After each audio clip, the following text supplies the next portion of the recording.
Episode 14 of the podcast. We're going to talk about don't try to be everything for everyone. There are a number of professionals in the dog world, and there are a number of different ways that a problem can be solved. We need to be more open-minded about referring to each other. This is the Creating Great Grooming Dogs podcast. I'm Chrissy Newmeyer-Smith. I'm a certified professional groomer, a certified behavior consultant for canines, and a certified professional dog trainer. And this, my friends and colleagues, is the podcast where grooming and training meet.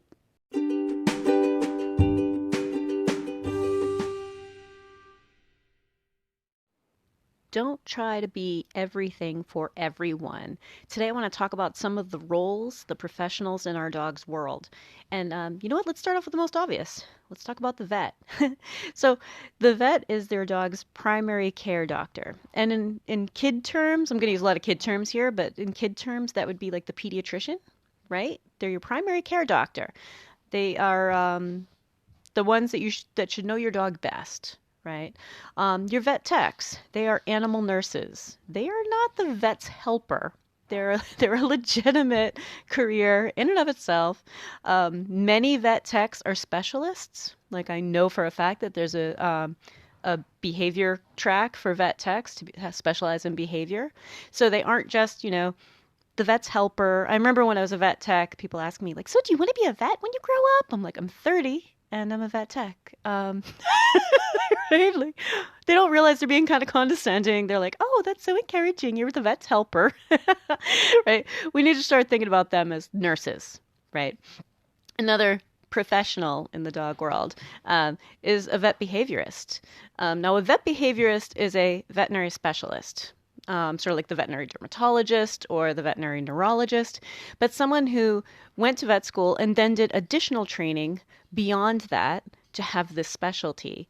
Now, after vet behaviorists, I want you to think about there are PhD behaviorists and master's degree behaviorists, and they work very, very closely with your veterinarian because I believe that they don't prescribe. I don't think that they are able to prescribe things.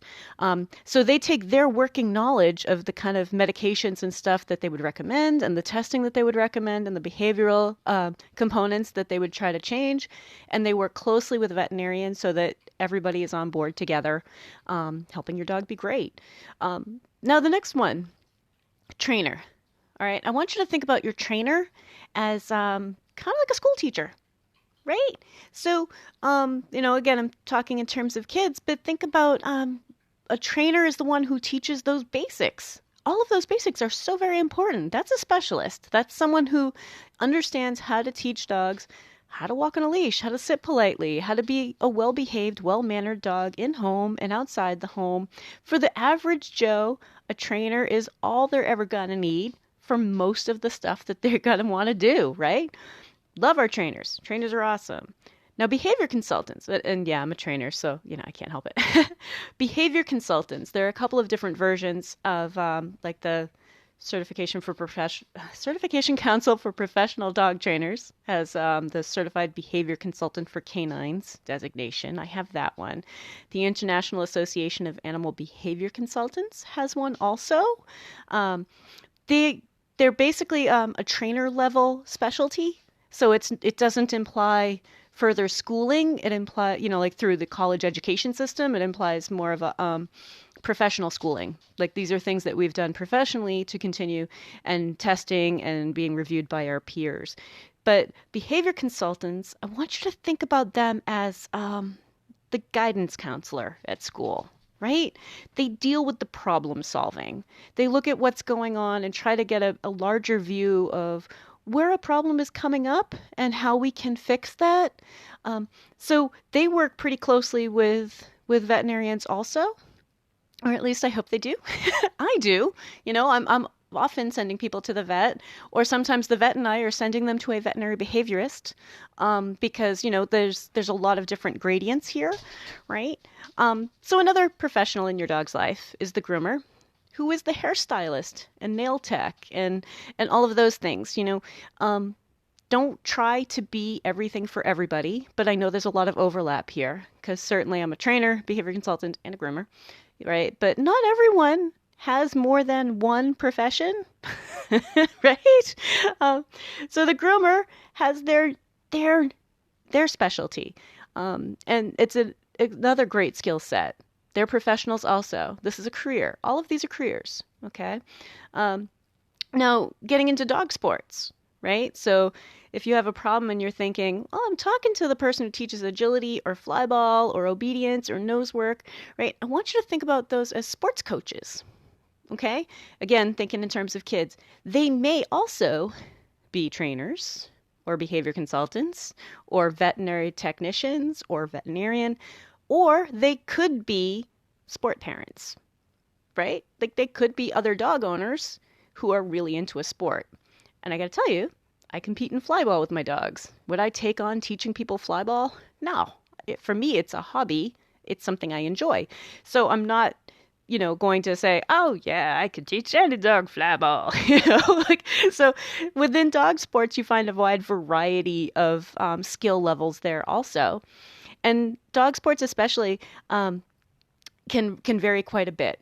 Like even in the show ring, the professional handlers versus owner handlers, and there's a lot of variation there. Some of the owner handlers are professional handlers also. They're showing their own dogs, they're showing other people's dogs.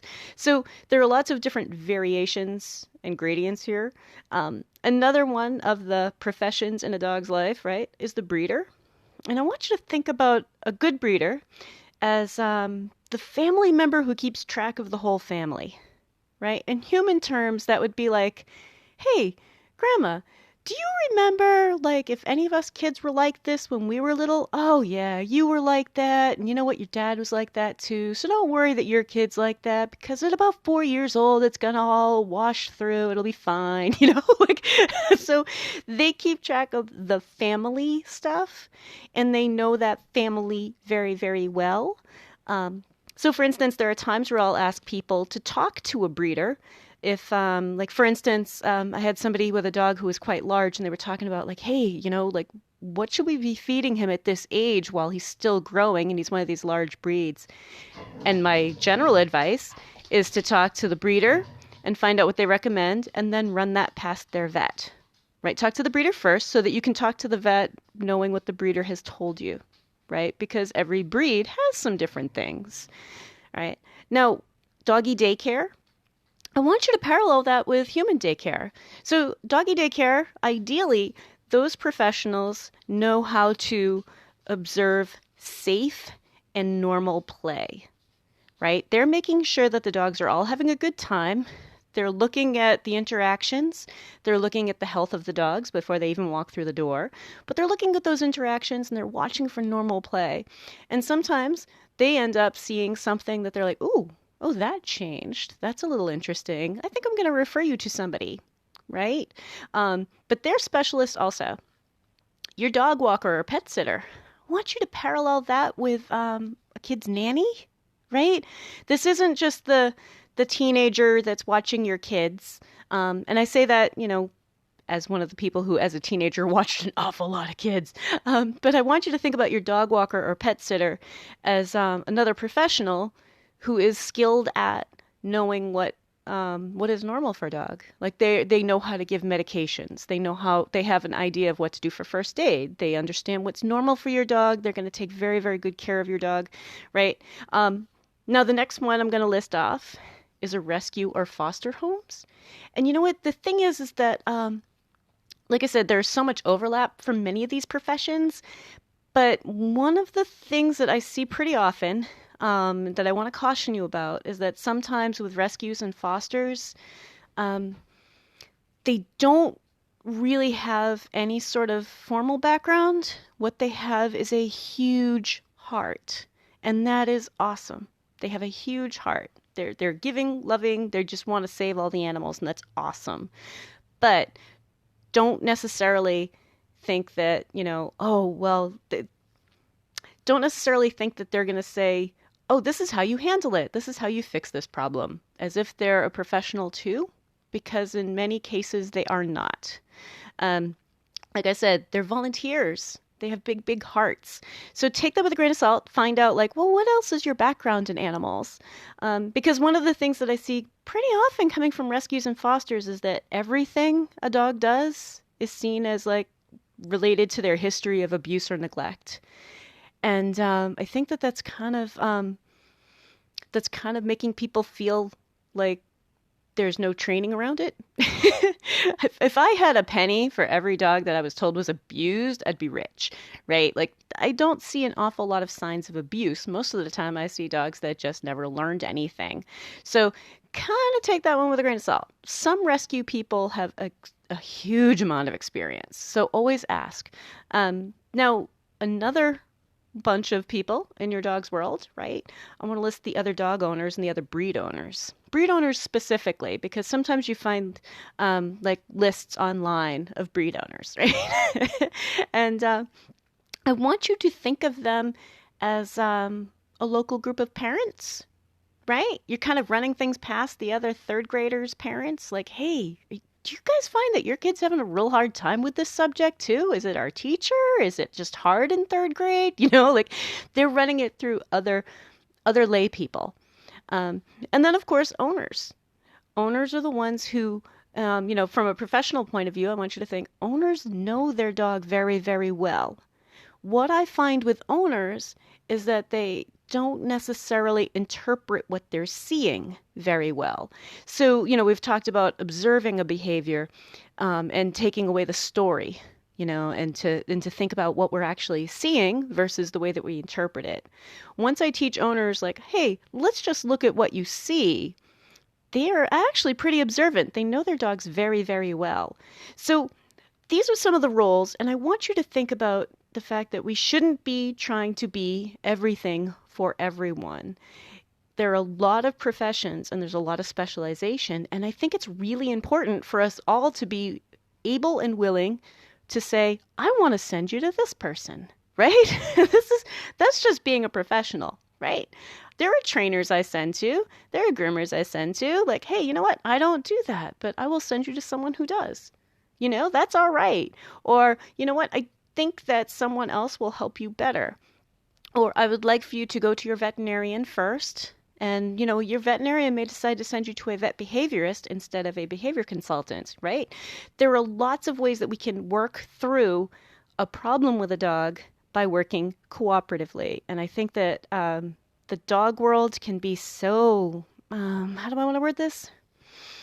Mean and backstabby with each other. So I am hoping you guys are in the enlightened crowd where we're actually just focusing on, let's just make this dog's life as best we can.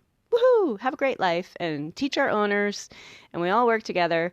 Because you know what? When I refer to other people and they're referring back to me, all of our customers are feeling really good about that. That actually builds business. So in the next part, we're going to talk about some of the cases where we all come together and refer back and forth. If you're enjoying my podcast, please remember to subscribe so that you don't miss any episodes. In this part, I want to talk more about some of the ways that we can all work together.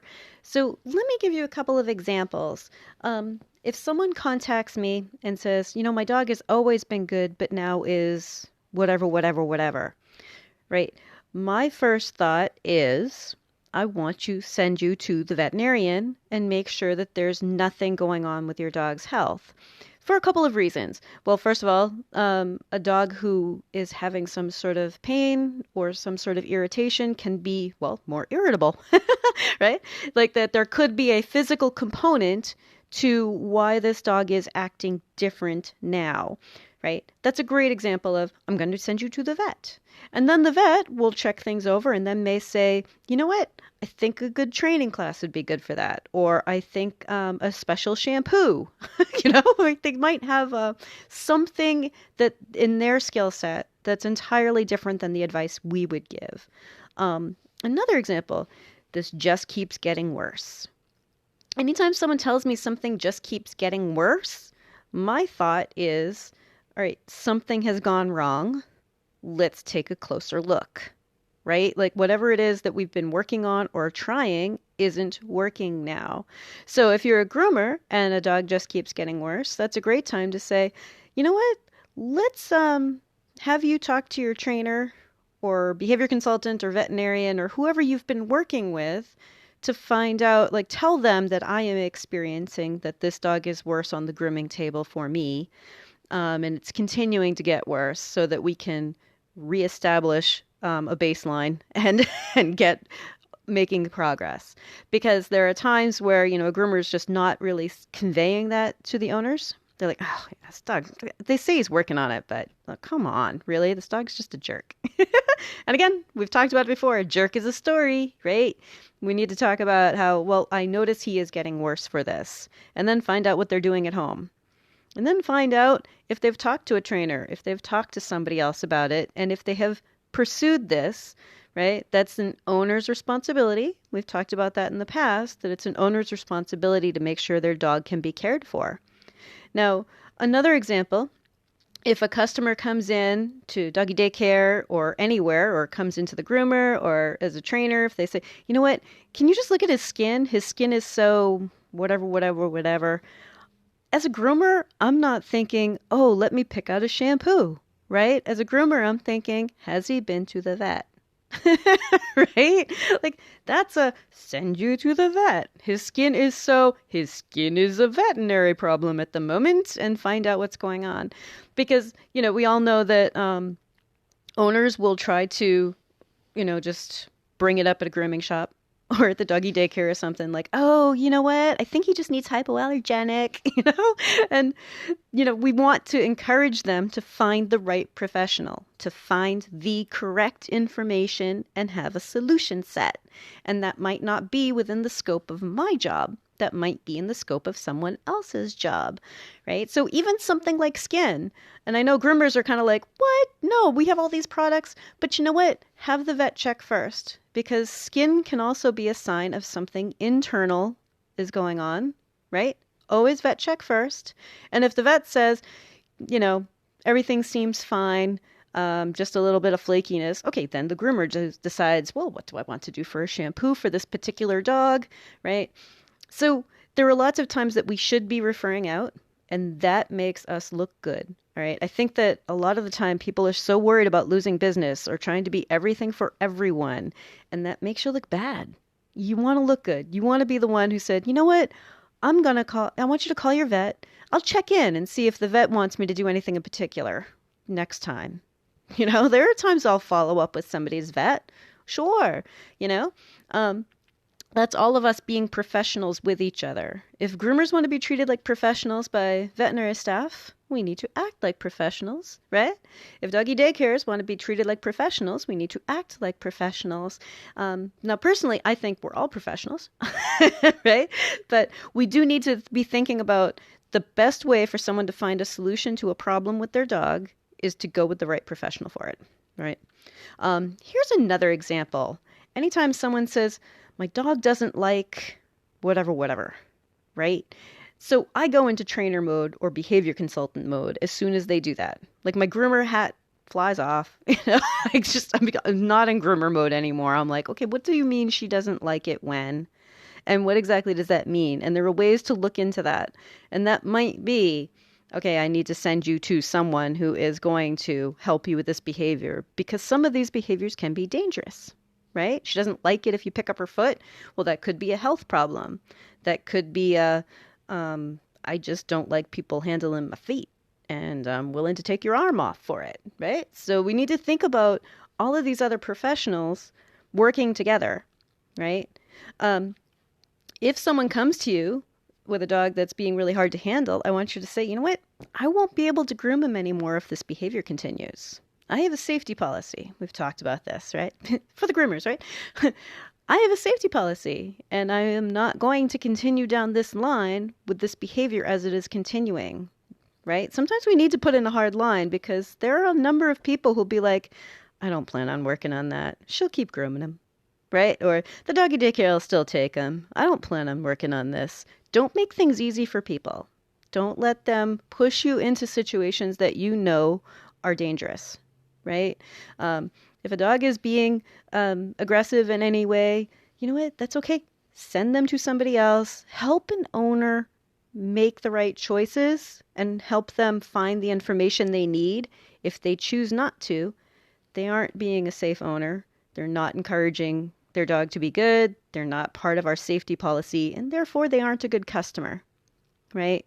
And And don't worry about if you're losing business because of that. Because I'll tell you what, I've definitely had customers who were like, well, I can't believe you won't groom my dog, just because he's trying to blah blah blah.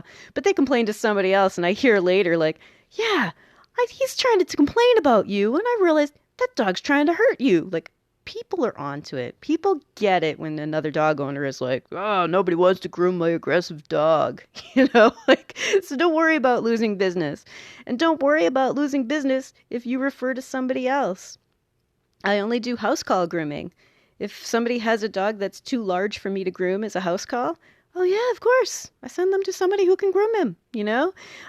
If somebody has a dog that would do better in a grooming shop, I send them along. Yeah, sure. If someone needs a group class or a group class with a very particular skill set, I have a couple of local trainers that I send to pretty frequently, and they refer back to me.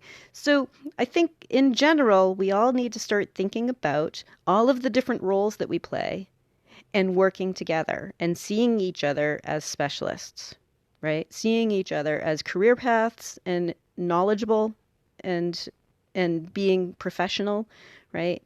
And like I said, some of the people are lay people and some of them are professionals, but you know what? I think we all started off as lay people. So there's a lot of variation in there, but I want you to be thinking about the local businesses near you that you would trust to send your customers to if they need help with something.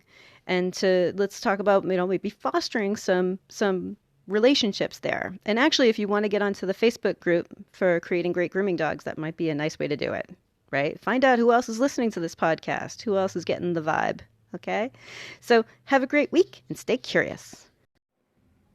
If you'd like to talk to me, you can find me through my grooming and training business, happycrittersdogtraining.com, my email, chrissy@happycritters.net, and through the Creating Great Grooming Dogs Facebook page.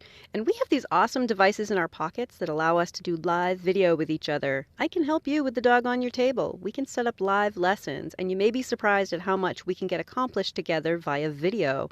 I'm also happy to come to you if you're near my area in southern New Hampshire.